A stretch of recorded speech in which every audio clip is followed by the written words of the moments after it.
RG Kar medical কলেজের ঘটনায় দোষীদের শাস্তির দাবি সহ বর্ধমানের ঝাপানতলা গ্রামের আদিবাসী মহিলাকে নৃশংসভাবে হত্যার প্রতিবাদে বিক্ষোভ ও প্রতিবাদ মিছিল করল ভারত জাকাত মাঝি পারগানা মহল।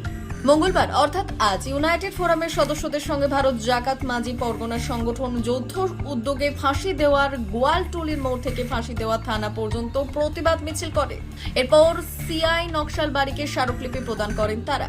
আরজিকরের ঘটনার পাশাপাশি বর্তমানের ঘটনায় দোষীদের শাস্তি এবং রাজ্যে মহিলাদের নিরাপত্তা সুনিশ্চিত করতে হবে বলে জানান সংগঠনের সদস্য আম্পা মার্ডি।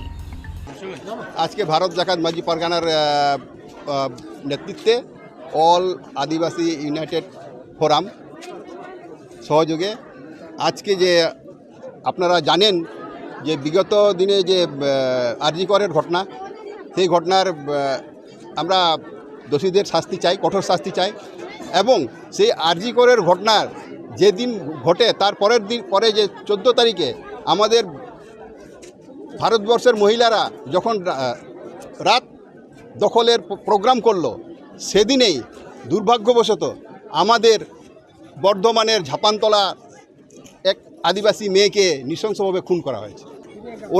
ওনারও যে আমরা যে দুষ্কৃতী, সেই দুষ্কৃতী খুনিকে অবিলম্বে অ্যারেস্ট করে এবং উপযুক্ত কঠোর শাস্তি আমরা দাবি করছি।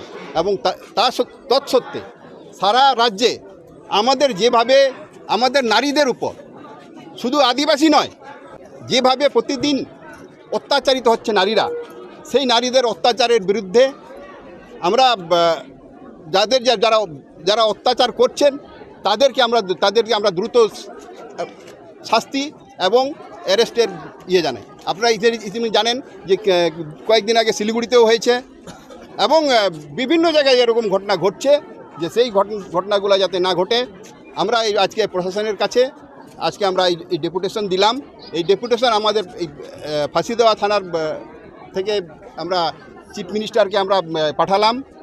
আমাদের যে এই দাবি যেন আমরা কঠোরভাবে করা হয়, কঠোর শাস্তি, দোষীদের কঠোর শাস্তির দাবিতে আজকে আমাদের যে দাবি আমরা মেমোরেন্ডাম পেশ করলাম। এটাই ছিল আমাদের আজকের প্রশাসনের মূল লক্ষ্য। আমার নাম আম্পা মার্ডি, আমি ইউনাইটেড ফোরামের থেকে আছি।